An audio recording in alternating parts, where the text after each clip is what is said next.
Hello, everyone. Welcome to You, Me, Them, Everybody. My name is Brandon Weatherby.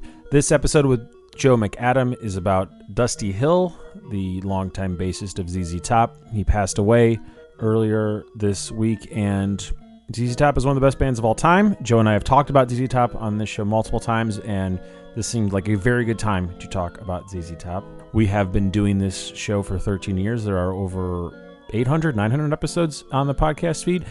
Listen to it on wwwyoumethemeverybodycom or on iTunes or on Spotify. We have a Patreon account. If you can donate, please consider donating. We have updated the tiers, so even if you are a patron, you might want to look and you can see exactly where your money is going, and we think that that's helpful. Our last two live shows, our first two live shows of 2021, one in Chicago and one in DC, are now available in the podcast feed. I had a blast doing both of them. Hopefully, we're able to do more this year. But let's see what this variant looks like. Here's Joe McAdam and I on Dusty Hill, ZZ Top, and a few other things. We've talked about ZZ Top before. And it's kind of a special topic. Is it a special topic? I love ZZ Top. I've always been a huge fan. I love the music. I like the fact that they're weird. They're one of the weirder bands ever. People like to say that some bands are weird, but they're always forgetting ZZ Top. Okay, really quick, why are they weird? Okay, they went on a tour where they just had a bunch of animals on tour with For them? years. Yeah, that's insane. That's why'd you do that? That's a good point. The beard thing is hilarious. That's the fact that they did not plan that at all. Mm-hmm. They took a hiatus and then came back with the beards completely independently on accident. That's the funniest thing. You couldn't manufacture a better beard story than that. Yeah, that's true. And the Dusty working at the airport is funny. Their whole aesthetic, the spinning fuzzy guitars, the hot rods, that's all weird stuff. Yeah, I think it's because they were like horny out of their minds, like in their 40s. There was like their horniest period was when they were like 40 and weird looking. That's crazy. They're not like young studs and like, yeah. I think I never think of them as weird. I just think of them as comfortable. More so than maybe any other band, even though having a giant beard for like 40 years is not a comfortable thing to do. I mean, probably itchy in the summer. Maybe it's, you get a little, yeah. I think it's the longevity and it's the fact that they're a trio makes me think that they're the most normal band. Listen, I guess there's two ways of looking at this, but I'm sticking with my side. Have you ever seen them? I never got to see them. I feel like a real idiot. I was lucky enough to see them at one of those giant music festivals, like random acts. Like they were between Nas and M83, like that kind of music festival. And oh yeah. It was great because I had a photo pass, so I was literally on stage, and that's today's feature. And recommend if you like. It's my photo I took of them like 5 feet away, and it's so nice to see a professional band every once in a while. You kind of forget like what separates a quality act that's been doing something for this many decades for a good reason. Does that make sense? Absolutely. The kids these days with the computers and the whatever. Yeah, no, I get you.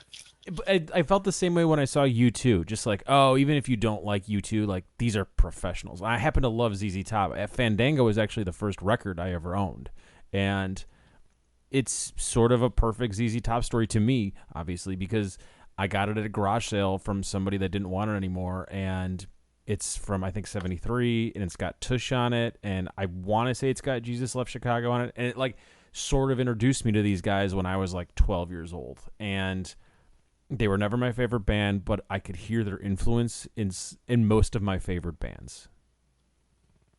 Yeah, and also Tush rocks. That's fun. I think that one was maybe the first ZZ Top song I got into because it was on the soundtrack for Dazed and Confused. Oh, cool. So you got into so that was them, like, all right, that's a rocker. I love it. So you got into them roughly at the same time as me, probably like when you were 10, 11, 12 years old. Yeah, they're a good like little little boy band too. Yeah. You know, And it's weird that especially we if both you're a got little boy after the '80s. it's weird that we both got into like the first wave of ZZ Top and not the hyper popular mid '80s second wave of ZZ Top. The Legs and the Cheap Sunglasses era. Mm-hmm. Yeah. And I think Cheap Sunglasses might be their best song, actually. They're all like, I don't know, like Sharp Dressed Man. That song kicks ass too. They're all great. They're I love really great. every era. The '90s era of ZZ Top is fun. Like that's and yeah, I love it all. I listened to the entire '80s era yesterday. I listened to all their '80s albums, and that's the horniest music I've ever heard. It's unbelievable. Like the lyrics from is it the song "Decision" or "Collision"? Have you heard that one? Only because of your tweet. I tweeted the lyrics to this song and a few other ones yesterday, but they're just graphic, disgusting, and also the extra layer of why it's so alarmingly horny is because of how weird looking they are. Like there's a song that they do called "I Got the Six," which is the lyric goes, "I got the six, like you bring the 9" or something, and you can only think about 69ing with a man with the weirdest beard you've ever seen, and of course you're putting him on top. Like what? It's disgusting. What a great band! What a great band! Yeah, they rule. Love the band. Absolutely love them. The best. So before I went with today's feature, I actually asked you like for permission to write about the airport story because I know we've talked about this. And what about the Dusty Hill working in an airport after selling millions of records, touring with the Rolling Stones? Yeah. Works in an airport for a few months in Texas with his birth name Joe on his shirt and claims no one knows who he is. I don't believe all of that story. I believe that some of that happened, but I don't care. Does that make sense? But like, why? What kind of rock and roll story is that? Yeah, why? Where you have to lie? Well, there's no fact. Like, what's he? We've talked like, about this. the only thing that he could be hiding would be that a guy goes, "Oh shit, are you in ZZ Top?" And he goes, "Yeah," and then that's it. Well, like, now what's it's he like hiding? now you pay for all the drinks. Now we're going to treat you differently. The whole premise of him working in the airport was not for money, was because he wanted to have some sort of sense of normalcy. Yeah, some grounding and a regular life. So yeah. So that does make sense to me, but also why is this so fascinating to me? It seems genuine, honest, nice, and good. Like the show, like Undercover Boss is, I think, one of the maybe the most vile things you could put on television. Okay. I think it's offensive and disgusting, and it's a mockery of people that do work for a living, and you're supposed to like relate to some asshole at the top of the scheme here, and then Dusty just is like, you should just be working. Like, you just ought to be doing it. It's good for your soul to keep busy and have a purpose. But at the exact same time, Billy Gibbons is going to the UK and like helping form UK punk. And to me, that seems more what Dusty should have been doing once, because at this point, he's been a touring musician for like a decade, and Dusty's doing like the first level of I'm trying to make it as a performer, and Billy's checking off all the stereotype boxes where like I'm trying to find a new religion, I want to find a new sound. That's the normal trajectory. Or what Frank Beard is doing at the exact same time, which is rehab. Like those are the things that make sense to me.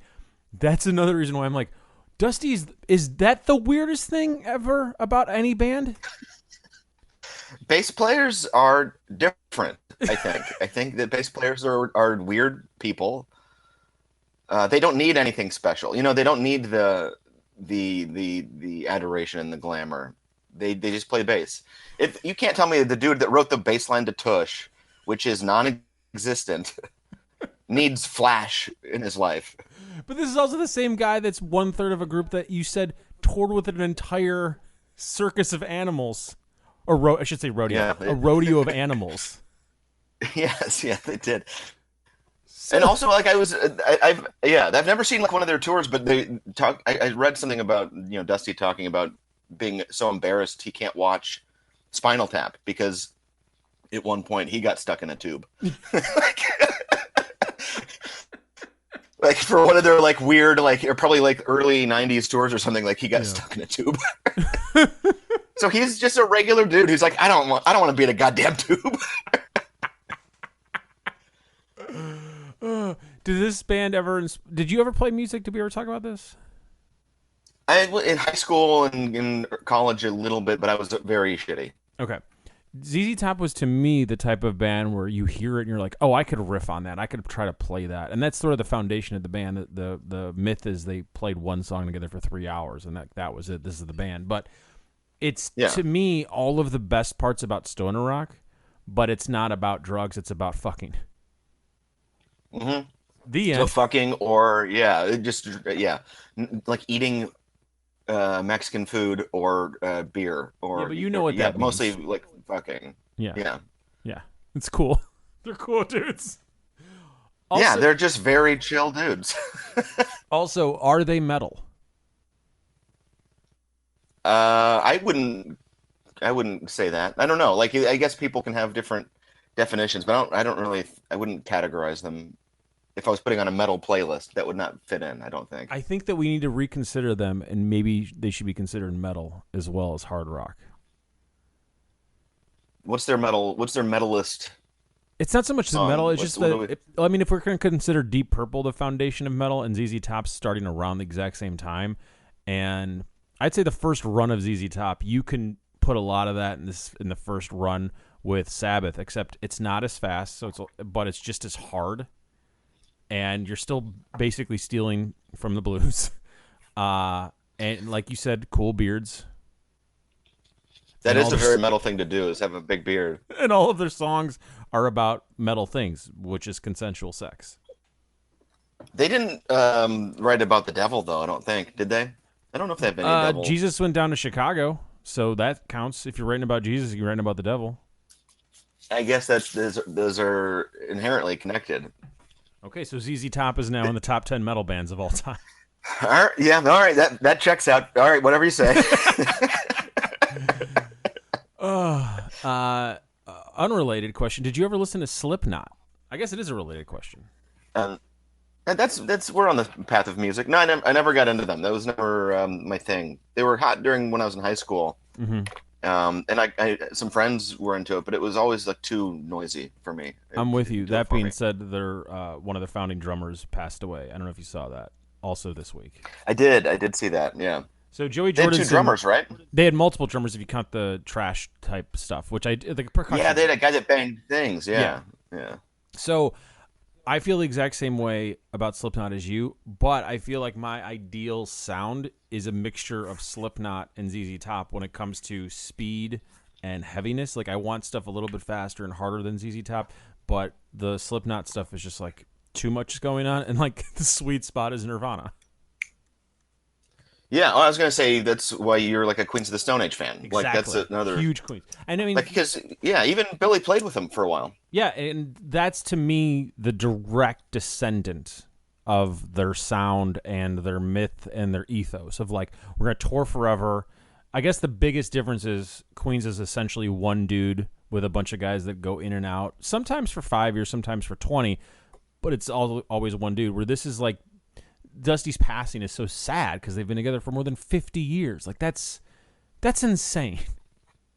They have to be the longest running like band that people actually know without any lineup changes, I guess. Yeah, because you can't be like the Temptations because like that doesn't count. Is there anyone even close?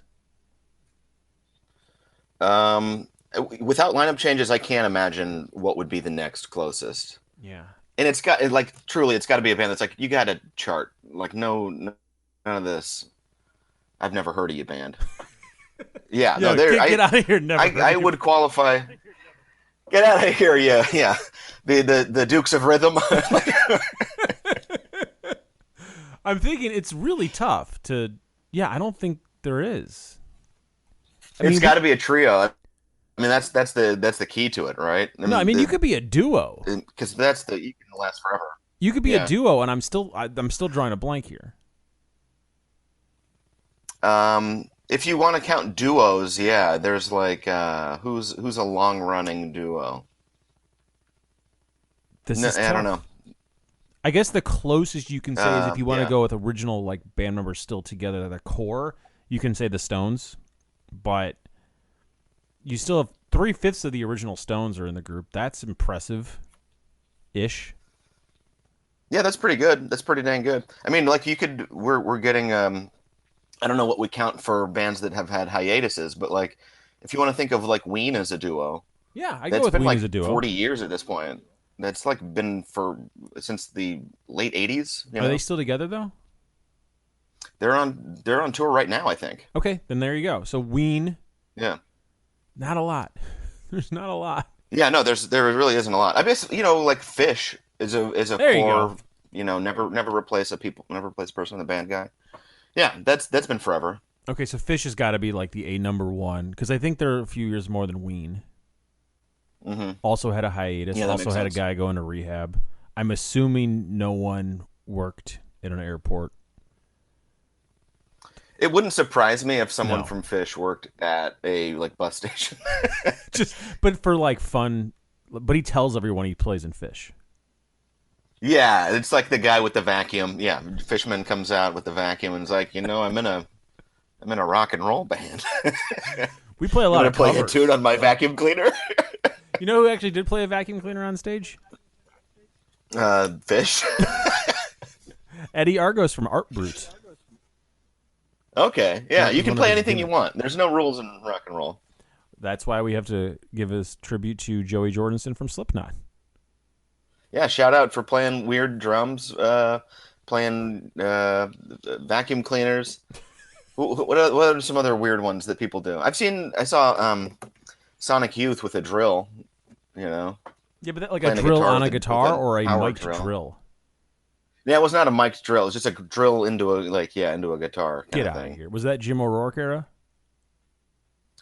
I don't recall at all when it was. Okay. Honestly, this It is must have been in the early 2000s. that's Jim O'Rourke era. Yeah. Some of my favorite Sonic Youth records are from that era, and the most disappointing show I've ever seen is Sonic Youth from that era. Again, I don't really remember the show too much. That's a band where But I've like, never been the biggest fan anyway. I liked them enough, but oh then I've man, they're never huge. like I don't like love them, but We like would my band in college like covered Sonic Youth songs, like and not Sonic Youth songs, not like Teenage Riot. Like, why are we covering stuff from Washing Machine? Like, this is weird. Like, we really like this band. yeah, that's an odd choice, but you got to go with what you love. Follow your heart, you know. We just covered Slipknot and The Sonic Youth. audience be damned. Okay, did you see the HBO doc about Woodstock '99? I still haven't seen it yet. Okay. So, there's one common denominator in Woodstock 99 and Lollapalooza 2021, and that's Limp Bizkit is playing both of them at roughly the same level of bill. So the Lollapalooza poster is like 2 levels of headliners and then another 2 lines of people with like larger font and then everybody else. And Limp Bizkit is in that second row. And based on when they played at Woodstock 99, same level. Now, we've talked about Limp Bizkit before. Knowing what they're doing this weekend, the headline is sold out Metro last night with a last-minute show. They're playing Lollapalooza this weekend. They're back in the news-ish due to this HBO doc. Is Limp Bizkit a net positive or a net negative when it comes to the world of music? I would find it very difficult to make a case for positive. Okay. I mean, like I like a challenge. I like a good challenge. I would give it a shot. I don't know. I don't know how I could make the case right now. Yeah, okay. Okay. Do you think you could have ever made the case? Oh no. No, I don't think so. All right, let's end with ZZ Top. Like, what are you gonna do? Like, yeah, red hats are now even that's even an irrelevant thing that they've contributed to the world. I kind of feel bad for them. Yeah, their one marker on planet Earth got erased. You know Oh, I didn't even think about that. Now I'm going to go back into the net. Limp Bizkit is a net positive. why? Well, What's the Fred net Durst is. positive? They barely are on Instagram or Twitter or anything like that. And Fred Durst, the few times he has posted was like pro Black Lives Matter, say their names, remembrances of George Floyd, not the other Red Hat stuff. So that's good. Yeah, West Borland normalized wearing as much makeup as you want, and that's fun. he did a full body That's makeup. fun, right? Currently, Fred But like, what Durst. is that? That does that negate, sexual assault at a concert and burning down a whatever? I'm pro burning down, but that was the next night. I'm. That's the next night, number one. That was during the Red Hot Chili Peppers set at Woodstock '99. I'm against sexual Fair. assault. End stop. That's not complicated. All right, there we go. I don't care how many red hats you got. It's bad. It's bad news. I don't like it. Let's end with ZZ Top. What are 5 of your favorite ZZ Top songs people might not know, or just a different way to appreciate a song like Legs? Do you have any of those? I would say for like songs that maybe people don't know quite as well, go with the '70s era, and like Master of Sparks is a killer. That one's a great. It's like kind of weird sounding, even. I don't know. For them, it doesn't. Wait, It was sounds it? less like a boogie woogie thing, But I thought Master of Sparks was like 80s. No, that was like that was on Tres Hombres. So that's Oh, okay. '72. Um, and then like honestly, just listen to Tres Hombres. That's the best album. Like not one weak spot on the entire record. Um, and I think that's when they like fully found themselves. Mm-hmm. I don't know. Like there's not uh, the hits or the popular ones. They made it through. Like even if you go to the older stuff, like Just Got Paid or something, like that's complete banger. Most people know it. But go to the '80s era for like the horny stuff. The '70s era for like the good like old fashioned like rock and roll music. But like if you want a list of the horniest ones, listen to I Got the Six, Collision or Decision, Woke Up with Wood. Get those in your system. I was thinking of El Loco, by the way, not Tres Hombres, so I apologize.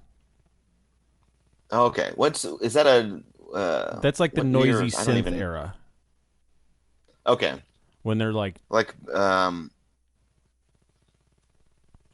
when they're they playing don't with like have that weird on. vocal effects and stuff like that. Yeah, they were like an experimental band. They like redefined their entire sound Yeah, this is just the because album like that has MTV Pearl started. Necklace on it. Yeah, disgusting. Truly disgusting dudes.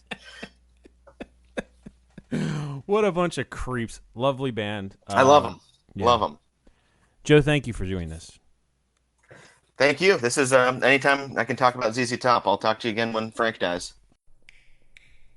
You, Me, Them, Everybody is made by me, Brandon Weatherby. Our theme music is by Daniel Knox. Our art is by Jillian Ron. You can hear all 13 years of shows at youmethemeverybodycomp7829. If you're listening to this in Spotify or on iTunes, the last year of episodes are available with some sprinklings of the other ones. If you want the rest of the catalog, which features over 700 episodes, you, me, them, everybody.com. Our Patreon page is on our About page. It's all there.